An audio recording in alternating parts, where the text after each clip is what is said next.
Assalamualaikum warahmatullahi wabarakatuh.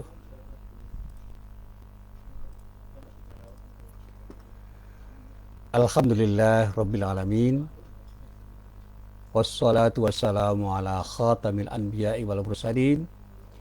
Nabiyyina Muhammadin wa ala alihi wa sahbihi ajma'in. Amma ba'd. Para jemaah yang dirahmati Allah,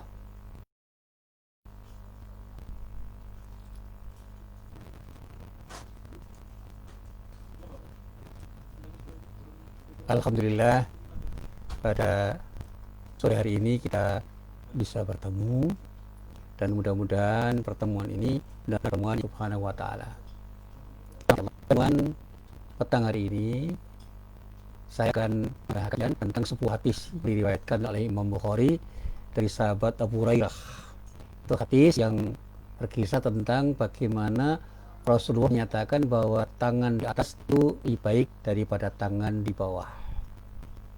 Nah, para jamaah yang dirahmati Allah, apa makna dari pernyataan Rasulullah ini? Mari kita kaji bersama-sama di dalam hadis yang sudah dikutip oleh Imam An-Nawawi di dalam kitab Riyadhus Shalihin. Di dalam hadis ini dinyatakan, An Abi Hurairah radhiyallahu anhu, anin Nabi sallallahu alaihi wasallam qala. Dari Abu Hurairah, semoga Allah ridha kepadanya, dari Nabi Muhammad sallallahu alaihi wasallam, dinyatakan oleh Abu Hurairah bahwa Rasulullah Muhammad sallallahu alaihi wasallam itu pernah bersabda. Nah, apa sabdanya? Sabdanya dinyatakan oleh Rasulullah Muhammad sallallahu alaihi wasallam dengan pernyataan al-yadul 'ulya minal yadis sufla. Tangan di atas, tangan di bawah. Kemudian beliau melanjutkan, wabda biman ta'ulu wa khairus sadaqati maka dhahri ghina yasta'fif yu'iffahullah wa may yastaghni yughnihillah. Rawahul Bukhari. Nah, para yang dirahmati Allah, di dalam hadis ini Abu Hurairah mengisahkan bahwa Nabi Muhammad sallallahu alaihi wasallam itu pernah bersabda. Sabda beliau dinyatakan bahwa Rasulullah sallallahu alaihi wasallam itu menyatakan tangan di atas lebih baik daripada tangan di bawah. Kemudian beliau menyatakan, dan utamakanlah orang yang menjadi tanggunganmu, karena sebaik-baik sedekah adalah yang diberikan pada saat kecukupan. Barang siapa yang menjaga kehormatan dirinya, maka Allah akan menjaga kehormatannya, dan para siapa dan siapapun yang merasa cukup, maka Allah akan memberinya kecukupan. Nah, para jamaah yang dirahmati Allah, mari kita coba untuk kita talaah bersama-sama apa makna kalimat yang ada di dalam hadis itu. Di dalam hadis itu Rasulullah menyatakan bahwa tangan di atas itu maksudnya adalah orang yang memberi, artinya para pemberi, orang yang bersedekah, orang yang berinfak, orang yang berzakat. Itu dikatakan lebih baik, lebih mulia dibandingkan orang yang disebut dengan al-yadus sufla, tangan di bawah, maksudnya orang yang meminta, orang yang menerima, orang yang diberi. Jadi kalau kita bicara keutamaan, lebih utama orang yang memberi daripada yang diberi. Lebih baik orang yang berzakat dibandingkan orang yang diberi zakat. Lebih baik orang yang berinfak daripada yang menerima infak. Lebih baik orang yang bersedekah daripada orang yang diberi sedekah. Meskipun orang yang diberi sedekah itu bukan orang yang tidak baik, karena boleh jadi ada orang yang memang berhak menerima sedekah, berhak menerima infak, berhak menerima zakat, berhak menerima pemberian, sementara banyak di antara orang itu yang berkecukupan, yang punya kewajiban untuk memberi kecukupan kepada orang yang belum berkecukupan. Orang kaya punya kewajiban untuk memberi orang miskin. Di sini para ulama bahkan mengatakan bahwa apa yang diberi itu tidak harus berupa harta benda. Kalau sekarang berupa uang atau barang yang disebut materi. Boleh jadi yang diberikan itu bukan harus berupa barang atau benda yang bernilai ekonomi, tetapi sesuatu yang memang dibutuhkan oleh orang banyak. Orang yang punya ilmu punya kewajiban untuk memberi orang yang membutuhkan. Orang yang butuh pertolongan itu butuhkan pertolongan dari orang yang bisa memberi pertolongan dalam bentuk apapun. Orang yang memerlukan bantuan itu memerlukan uluran tangan dari orang yang mau beri bantuan. Dan bantuan itu tidak harus berupa materi. Apalagi ketika kita bicara persoalan-persoalan kehidupan. Banyak hal dalam kehidupan manusia itu, kebutuhan manusia tidak hanya terkait dengan materi. Ada orang yang butuh santunan-santunan berupa santunan-santunan yang terkait dengan santunan spiritual. Santunan-santunan yang bersifat kejiwaan. Sehingga orang-orang itu membutuhkan, misalnya para psikolog yang punya kewajiban untuk memberikan nasihat-nasihat dan rangka untuk memecahkan persoalan hidup yang dialami oleh orang-orang yang membutuhkan, para psikolog itu. Demikian juga para ustadz, para taik, para ulama. Itu dibutuhkan oleh siapa? Oleh umat yang membutuhkan uluran tangan mereka untuk menjelaskan persoalan-persoalan agama bagi kehidupan mereka. Para guru dibutuhkan oleh para murid. Para dosen dibutuhkan oleh para mahasiswa. Para supir dibutuhkan oleh para penumpang. Orang tua dibutuhkan oleh anak. Demikian juga nanti ketika kita bicara secara timbal balik, ada orang yang membutuhkan, ada orang yang bisa memberikan kecukupan kepada orang yang membutuhkan. Kalau saya itu membutuhkan uluran tangan berupa uluran tangan yang terkait dengan persoalan materi, maka saya membutuhkan orang lain yang punya materi untuk memberikan uluran tangan kepada diri saya agar saya berkecukupan secara materi. Sehingga di dalam bahasa yang sederhana, di dalam hidup ini harus ada kepedulian antara orang, di mana orang yang membutuhkan itu betul-betul tercukupi kebutuhannya oleh orang-orang yang bisa memberikan kecukupan atas kebutuhan.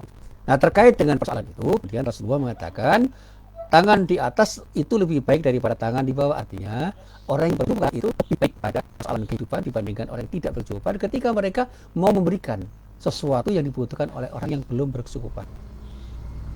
Nah, para jamaah yang dirahmati Allah, disinilah kemudian Rasulullah mengatakan dengan bahasa yang sederhana, sebaik-baik sedekah adalah yang diberikan pada saat kecukupan. Artinya apa? Di saat kita cukup, artinya punya kecukupan, disitulah kita harus memberi kepada orang yang belum berkecukupan. Tetapi ketika kita berkekurangan, jangan memaksa diri.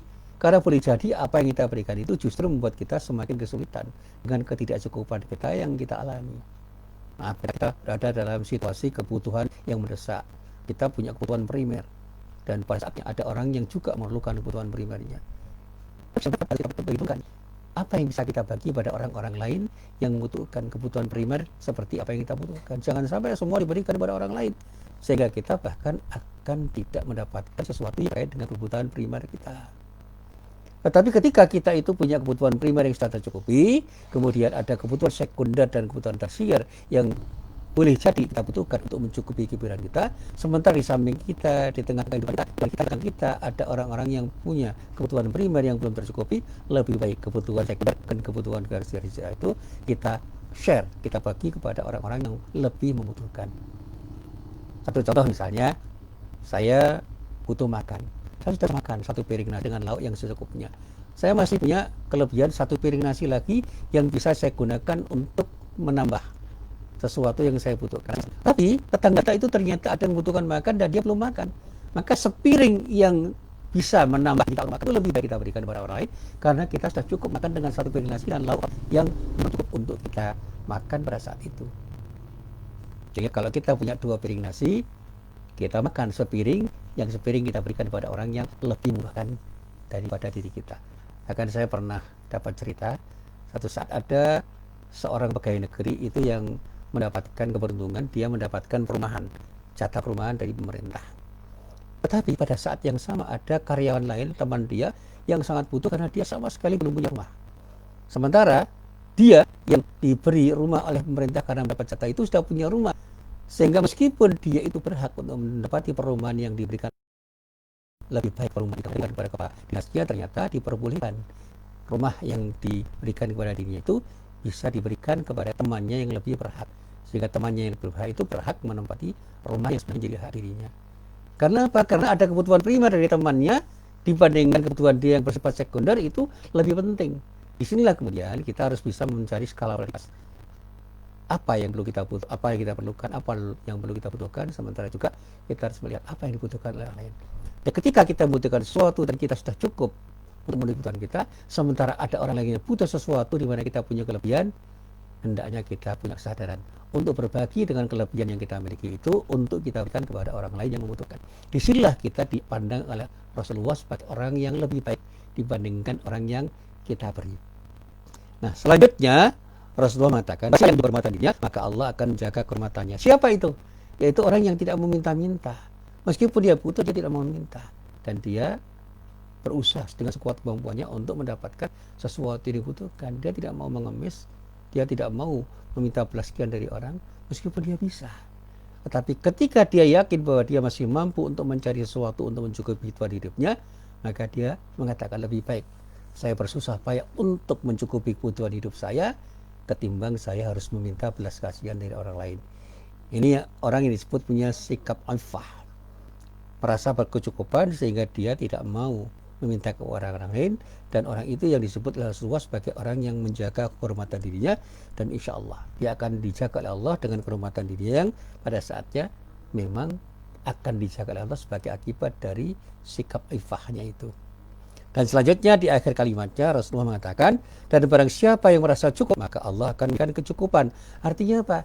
Kalau ada orang yang merasa cukup, artinya punya sikap qanaah, insya Allah sikap qanaah itu akan memberikan nilai positif bagi dirinya, karena Allah akan memberikan kecukupan pada dirinya. Dia akan menikmati hidupnya meskipun apa yang dia peroleh itu sekedar mencukupi kebutuhan dirinya yang sangat primer, sementara kebutuhan sekunder dan tersiernya mungkin dia tidak bisa mendapatkannya. Tapi ada sejumlah orang yang merasa seperti itu.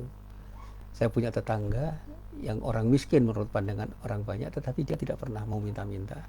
Dan dia merasa apa yang telah diberikan oleh Allah itu sebagai sesuatu yang sudah cukup. Pada saatnya dia bersyukur atas kenikmatan yang telah diberikan oleh Allah, dan dia ridho mendapatkan perolehan seperti yang dia dapatkan, meskipun banyak orang yang memandangnya bahwa apa yang dia peroleh itu belum sesuai dengan kebutuhan dirinya. Tapi dia merasa apa yang dia dapatkan itu sudah cukup. Nah, para jamaah yang dirahmati Allah, di dalam hadis ini banyak pelajaran yang kita dapatkan atau kita peroleh. Minimal ada 5 hal yang bisa saya sampaikan di dalam pengajian pada petang hari ini. Yang pertama, ketika Rasulullah mengatakan bahwa tangan di atas itu lebih baik daripada tangan di bawah, itu artinya derajat tangan itu punya 4 tingkatan. Yang pertama, tangan yang memberi sedekah. Inilah tangan yang utama. Artinya pemberi sedekah itu adalah orang yang memiliki peringkat utama, menjadi orang yang sangat terhormat, orang yang lebih terhormat dibandingkan yang lain. Kemudian level yang kedua adalah tangan yang menjaga kehormatan, artinya orang yang punya sikap ifah. Meskipun dia itu belum berkecukupan, dia tidak mau meminta-minta atau minta belas kasihan pada orang lain, sehingga dia tidak mau mencari sedekah dari orang lain, bahkan untuk menerima sedekah pun dia enggan, karena dia merasa bahwa dia tidak perlu menerima sedekah. Kemudian ada tangan yang menerima sedekah tetapi tidak meminta-minta. Dia menerima kalau ada orang yang memberi, tapi tidak pernah meminta-minta. Artinya dia tidak pernah minta belas kasihan kepada siapapun, tetapi kalau ada orang yang memberi, dia mengucapkan terima kasih. Kemudian yang terakhir, tangan yang meminta-minta. Inilah tangan yang paling hina, tetapi tidak berarti orang tersebut adalah orang yang hina. Orang itu memiliki kualifikasi yang rendah. Karena apa? Pada saatnya memang ada orang miskin, orang yang tidak berkecukupan, yang memang sangat membutuhkan sesuatu yang dia butuhkan setiap harinya, itu harus dilakukan. Jadi kalau kita itu melihat para pengemis, jangan menghardik.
dia memang meminta perhatian dari kita untuk mencukupi kebutuhannya. Berikan sesuai dengan apa yang kita miliki. Berikan kecukupan pada dirinya. Ini memang tidak ideal. Tetapi di dunia ini kita masih melihat banyak orang yang mengemis. Entah itu di jalan, di rumah-rumah, dan dimanapun. Yang mereka itu memang pekerjaannya hanya meminta-minta karena mereka tidak punya sesuatu yang bisa mencukupi kebutuhan hidupnya. Sehingga mereka terpaksa mengemis. Nah, tindakan mengemis ini memang tindakan yang tidak mulia.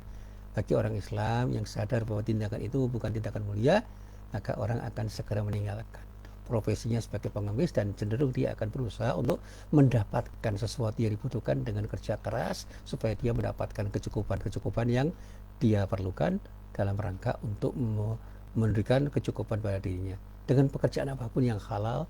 Dan pada saatnya insya Allah dengan kerja keras, dengan kerja cerdas, dengan kerja tuntasnya, dengan keikhlasannya dalam bekerja, Allah akan memberikan kesempatan bagi dirinya untuk mendapatkan rezeki dari Allah Subhanahu wa Ta'ala. Sekali lagi, jangan pernah pesimis tentang rezeki dari Allah. Berharaplah dari Allah, karena Allah lah pemilik dan pemberi rezeki.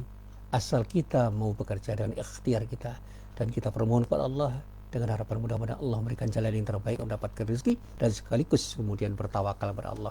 Insya Allah selalu ada jalan untuk mendapatkan rezeki dari Allah, sehingga apa yang kita butuhkan akan tercukupi, karena Allah akan memberikan kecukupan kepada kita ketika kita mau bermohon kepadanya dan bekerja keras untuk mendapatkannya sesuai dengan aturan-aturan yang berlaku, dan dengan sikap tawakal insya Allah Allah akan memberikan yang terbaik pada diri kita semua. Kemudian pelajaran yang kedua, siapapun yang meminta pertolongan Allah untuk meraih sesuatu, maka pasti Allah akan beri pertolongan. Jadi jangan pesimis.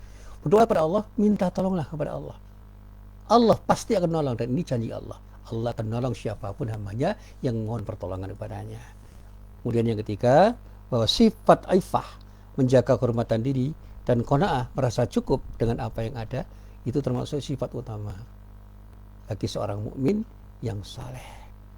Tapi tidak banyak orang yang bisa punya sifat aifah dan qanaah.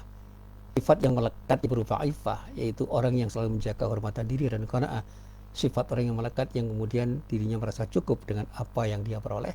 Itu memang sesuatu yang harus dia upayakan untuk menjadi bagian dari kepribadiannya. Dan setiap mukmin hendaknya berusaha untuk meraihnya. Kemudian yang keempat, sebaik-baik sedekah ialah sedekah yang dikeluarkan seseorang dari hartanya setelah ia mencukupi kebutuhan diri dan keluarganya. Artinya kebutuhan primer diri dan keluarganya itu dicukupi secukup-cukupnya. Setelah cukup baru dia berpikir untuk memberikan kepada orang lain, sehingga apa yang dibagikan kepada orang lain itu tidak akan menyengsarakan dirinya dan menyengsarakan keluarganya. Jadi kalau saya misalnya itu butuh makan bersama keluarga saya harus bisa mencukupi kebutuhan saya dan keluarga saya untuk kemudian berbagi pada orang lain yang memang membutuhkan makan dan minum seperti apa yang kita butuhkan. Jangan sampai karena kita itu memperhatikan orang lain, kita dan keluarga kita terlantar. Ini sikap altruis yang tidak baik. Jadi altruisme itu tidak baik, karena kita terlalu memperhatikan orang lain sementara diri kita menjadi korban karena sikap kita. Demikian juga sebaliknya, jangan egois sehingga kita tidak mau berbagi, yang penting saya dan keluarga saya, orang lain mau sengsara terserah. Itu cara berpikir yang salah. Jadilah orang yang tetap ingin memenuhi kebutuhan diri dan keluarga, tapi jangan pernah kita tidak mau peduli pada orang lain yang membutuhkan uluran tangan kita dalam hal apapun, termasuk dalam hal ketika kita berbagi makanan dan minuman kepada semua orang. Yang terakhir, menafkahi keluarga itu harus didahulukan daripada menafkahi atau infak atau bersedekah kepada orang lain. Jadi kalau kita itu berpikir tentang siapa yang harus didahulukan, dahulukan keluarga dekat kita, baru yang lain. Sehingga saya pernah menasihati pada teman-teman saya, keluarga saya, dan tetangga saya, perhatikan keluarga dekat kita sebelum kita perhatikan orang lain, sehingga kita betul-betul bisa mencukupi kebutuhan kita dan keluarga kita sebelum kita mencukupi kebutuhan orang lain. Inilah apa yang bisa saya sampaikan dalam pengajian petang hari ini. Mudah-mudahan bermanfaat. Billahi taufiq wal hidayah. Wassalamualaikum warahmatullahi wabarakatuh.